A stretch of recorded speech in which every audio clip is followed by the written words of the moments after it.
Being able to create a beautiful sound is one of the most important skills that a musician could hope to develop. After all, this is a big part of what allows our playing to really reach the listener, give them goosebumps, and communicate what we want to say with the music. But this is no easy thing, because beyond the instrument itself and the effect that different strings, rosin, and reeds have on our sound, we have to think about things like our air, or the speed, the weight, and contact point of our bow, all of which are interrelated and constantly changing. And the more we try to control and manipulate these little details, the worse things often get. So if you've been frustrated with your sound, I have some good news. It turns out there's a tiny mental shift that can help you produce a more beautiful sound instantly, in fact. Some musicians have actually known about this for decades, but most have never learned about it. So in this video, we'll look at the mental adjustment that can improve our ability to perform complex skills, how this can help you improve your sound, and when we should use this mental shift and when we shouldn't. There's a growing body of research which suggests that what we think about or what we focus on when we're performing a skill absolutely has an effect on how well we're able to perform that skill. For instance, if you're hitting a golf ball or shooting a basketball, thinking about what your hands and arms should be doing as you're doing it is going to increase your chances of messing up. This is what researchers call using an internal focus, because you're focused more on your body, like what your elbow and shoulder are doing, than the goal of where you want the ball to go. An external focus, on the other hand, is where you focus more on the goal of your movements, like the exact location where you want the golf ball to land, or the front of the basketball hoop. And there are a whole bunch of studies in all sorts of performance domains, ranging from golf to basketball to music, which suggests that an external focus leads to more accurate performance because focusing on the goal allows you to perform these complex skills more fluidly and automatically without overthinking the details of the mechanics.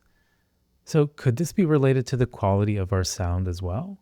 To find out, 20 trained singers at the University of Texas at Austin were recruited to participate in a study.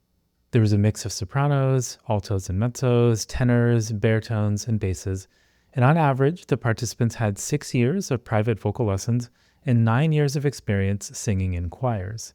Each singer was asked to sing the first part of My Country 'Tis of Thee, as well as a short excerpt of a solo piece of their choice in a 175-seat recital hall. Then they were asked to sing each of these excerpts 6 more times, but while focusing on something different each time. In the study, the singers were asked to focus on these things in a completely randomized order, but I'll list them here in order from closer to further away. One time, they were asked to focus on the position of their soft palate. Another time, they were asked to focus on keeping their vibrato steady and consistent. Then they were asked to focus on directing their sound to the top of a tripod 18 inches away, right at mouth level. Or another time, they were asked to direct their sound to a chair in the middle of the hall, about 24 feet away. Another time, they were asked to direct their sound to a spot on the back wall of the hall, about 40 feet away. And they were asked to focus on thinking about filling the room with their sound. The recordings of each repetition were randomized to make sure that there was no way to know which take was which, and then each performance was evaluated in a variety of areas, from the vibrato to the intonation, evenness of the sound, freedom, color, and ring of the sound, as well as the overall quality of the sound. So did telling the singers to focus on different things have a meaningful effect on their actual performance? The short answer is yes.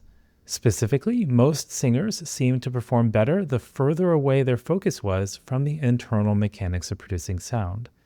In particular, there was a statistically significant improvement in their overall performance scores and ratings of the ring of their sound when they focused on singing to the back of the hall or to filling the space with their sound. Of course, there are very few one-size-fits-all solutions out there, so not all singers responded to these attentional targets in the same way. For instance, some singers performed with a more inconsistent vibrato when they focused on trying to keep their vibrato steady, while others had a more consistent vibrato when this was their focus. This speaks to the importance of being mindful of individual differences when you try things like this out, and why we don't want to assume that imagining filling a hall with one sound will work equally well for everyone at all stages of their training, because there are often other factors involved, like a musician's skill level and body awareness that can absolutely play a role in how they interpret the image and how they carry it out. And this gets at the question of timing. Like, when would the best time be to adopt an external focus, and when might you want to stick with an internal focus instead? Well, it has to do with whether you're practicing or whether you're trying to perform. When you're practicing and trying to problem solve and break down the fundamental mechanics of a skill, it makes sense that you might want to have more of an internal focus. Like if you're a violinist trying to produce a sound with more core to it that projects better to the back of the hall, sure, it helps to have a really clear concept of the sound that you're going for in your head. But if you've never worked out the mechanics of how to produce that kind of sound, an external focus alone might not get you all the way there. You may find it helpful to have an internal focus and experiment with using different amounts of bow, the amount of weight in your right arm, the location of the bow relative to the bridge or fingerboard, how much hair you use, perhaps even your bow hold and your posture and the position of the instrument itself, because practice is a time to experiment with, explore, and better understand the dozens of tiny details involved in how they interact. But when you're performing, you've presumably worked out all of these details and can draw from a wide range of sounds already. At times like this, being too internally focused on one isolated body part can be counterproductive and lead to overthinking and over-control.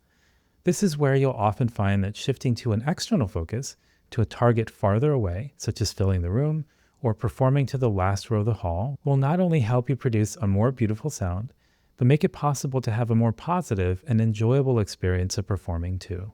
This critical difference between an internal and external focus and what we should focus on during performances is something that we explore in much more depth in Day 4 and Day 5 of the free 7-day pressure-proof performance practice course. If you'd like to learn how to shrink that gap between practice and performance, you can get started right now by clicking the link in the description below.